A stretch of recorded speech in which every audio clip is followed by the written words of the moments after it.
আজকে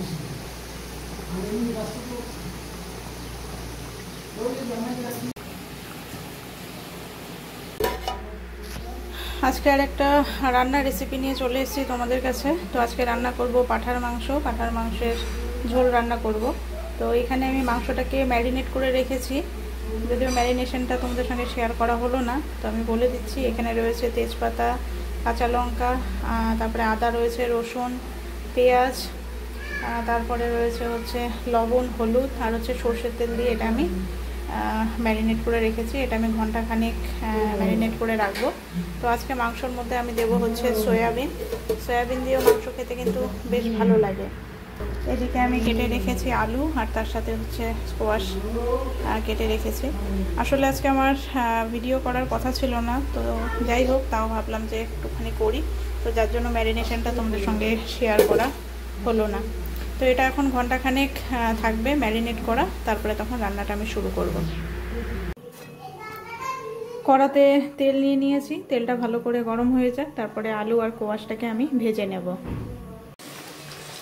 আলু আর কোয়াশটা দিয়ে দিলাম, এবার আমি এটাকে ভালো করে আগে ভেজে নেব।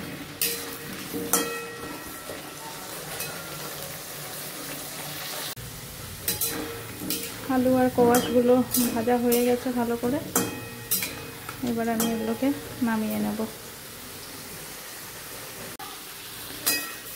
ম্যারিনেট করে রাখা মাংসটা দিয়ে দিলাম, এবার ভালো করে আগে নেড়ে নেব।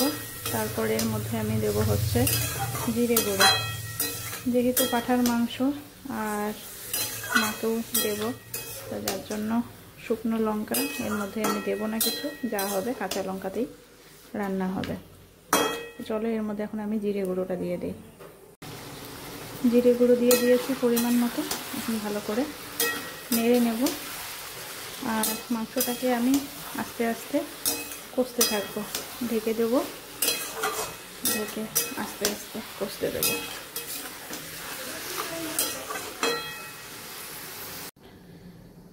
হালকা আছে ঢাকনা চাপা দিয়ে রেখেছি, আস্তে আস্তে হতে থাক।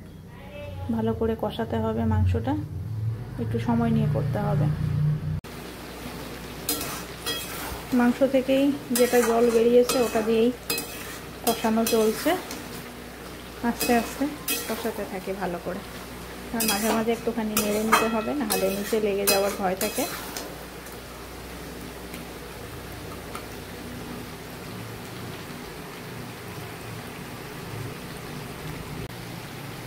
মাংসর মধ্যে এবার আমি দেব সামান্য পরিমাণে জল। তো জলটাকে আমি গরম করে রেখেছিলাম, গরম জলই দেব, নাহলে ঠান্ডা জল দিলে পরে একটু টেস্টটা কম হয়। গরম জল দিলে পরে মাংসের টেস্টটা বেশ ভালো হয়। চলো ভালো করে নেড়ে নিই, নেড়ে নিয়ে আবার এটাকে ঢাকনা চাপা দেব, দিয়ে আস্তে আস্তে হতে দেব। এটাকে ঢাকনা চাপা দিয়ে দেব। এবার আমি এর মধ্যে দিয়ে দেব হচ্ছে সয়াবিনগুলো, এগুলোকে আমি ভিজিয়ে রেখেছিলাম। তো মাংসর মধ্যে সয়াবিন খেতে তো বেশ ভালোই লাগে, আমার তো পার্সোনালি খুবই পছন্দ। মা তো আগে করতো, কিন্তু মা তো এখন করতে পারছে না। তো যাই হোক, এখন এই তো পাঁঠার মাংসের মধ্যে আমি কোনোদিনও সয়াবিন দিয়ে করিনি, আজকে ফার্স্ট টাইম করছি। খাসির মাংস যেরকম আমরা বহুবার খেয়েছি, খুবই পছন্দের। তো যাই হোক, এটা কষানো হোক। এর মধ্যে এখন আমি দেব হচ্ছে ভেজে রাখা আলু আর কোয়াশগুলো এর মধ্যে দিয়ে দেব। কিছুটা আগে দিলে পরে মাংস কষানোর সঙ্গে এটা হতে থাকে, আর এটার ভেতরেও মশলাটা ভালো করে ঢুকে যায়। তো যার জন্য আমি আগে কিছুটা পরিমাণে এটাকে কষিয়ে নেব মাংসর সাথে, তারপরে তখন আবার উঠিয়ে নেব। আবার ফাইনালি যখন জল দেব তখন আবার কোয়াশ আর আলুটা এর মধ্যে দেব। তো চলো, ভালো করে নাড়া হয়ে গেছে, এবার এটাকে আমি ঢেকে দিই। মাংসটা আমার কষানো হয়ে গেছে, তো ফাইনালি আমি এর মধ্যে জল দিয়ে দিলাম। তো এখন ভালো করে মাংসটা ফুটে নেই, আর কষাও হয়ে গেছে খুব সুন্দর, মাংসগুলো নরম হয়ে গেছে। যেহেতু পাঁঠার মাংস, খুব একটা টাইম লাগলো না। রান্না আমার কমপ্লিট হয়ে গেছে। তো আজকে যেহেতু পাঁঠার মাংস, ওই জন্য একদম পাতলা ঝোল হবে। তো চলো এখন নামিয়ে নিই। তো আজকে রান্নার রেসিপিটা তোমাদের কেমন লাগলো অবশ্যই জানাবে।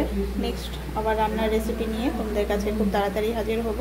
তো চলো আজকের মতো ভিডিওটা এখানে শেষ করছি। নেক্সট ভিডিওতে আবার দেখা হবে তোমাদের সাথে।